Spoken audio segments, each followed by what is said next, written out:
Pag nagpapatayo po tayo ng mga bahay-bahay natin, o kaya ng mga building, no? Yung mga pang-opisina, mga ganyan, lalo na po dito sa Makati, Taguig, no? We make sure na malalim yung foundation, yung pundasyon, hindi po ba? Kailangan nahukay yan.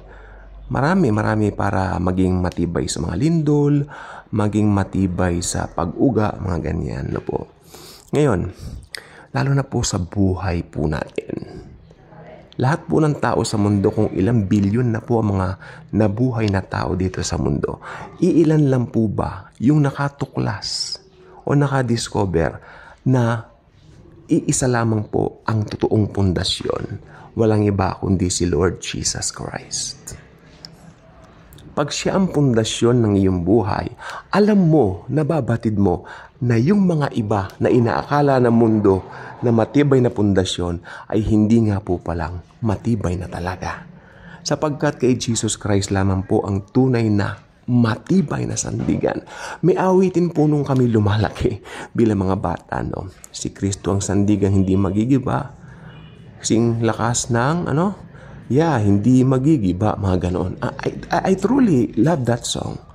Pero as a kid, syempre, I was 5 or 6 o mga ganyan, 7. Hindi ko masyadong inda.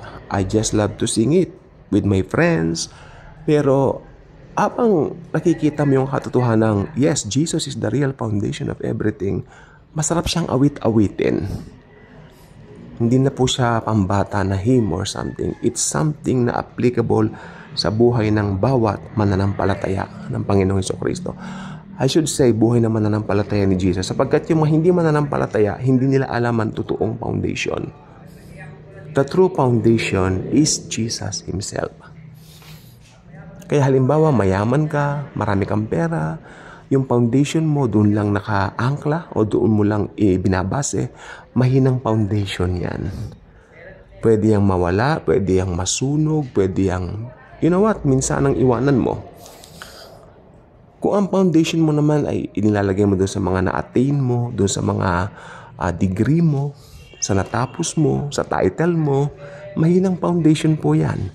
Sapagkat sa panahon po ngayon, marami pong mga nakapagtapos ng matataas na kurso sa matataas na paaralan. Ngayon po, hindi na po sila kilala. Kaya sabi ko, mahinang foundation din yan. It's not the right foundation na pwedeng sabihin na, hey, pang matagalan to, hey, pang habang buhay to. Hindi.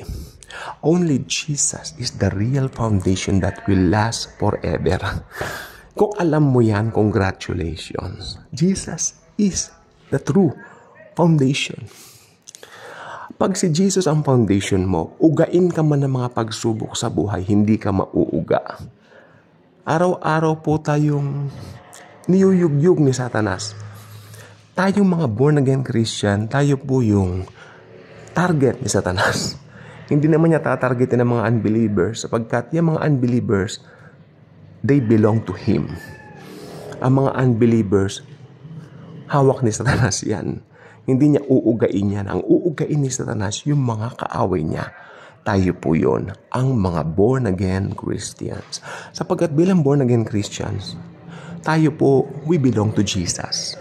Galit na galit si Satan kay Jesus. So, ito po ang sasabihin ko po sa inyo. Kung si Jesus ang iyong foundation, anuman dumating sa buhay mo, sabi ng Bible, I can do all things through Christ who strengthens me. Again, gusto ko sabihin, si Jesus lang po ang foundation, hindi magigiba. At kung alam mo ang pundasyon mo, lalo na kung yan ay si Jesus, binabati kita sapagkat meron kang foundation na mananatili magpakailanman. Kaya kung hindi ka pa subscriber sa channel na ito, I invite you to do so. Click the notification bell, share this video, share the wonderful love of the Savior, the Lord Jesus Christ Himself. Thank you, and Jesus truly loves us all.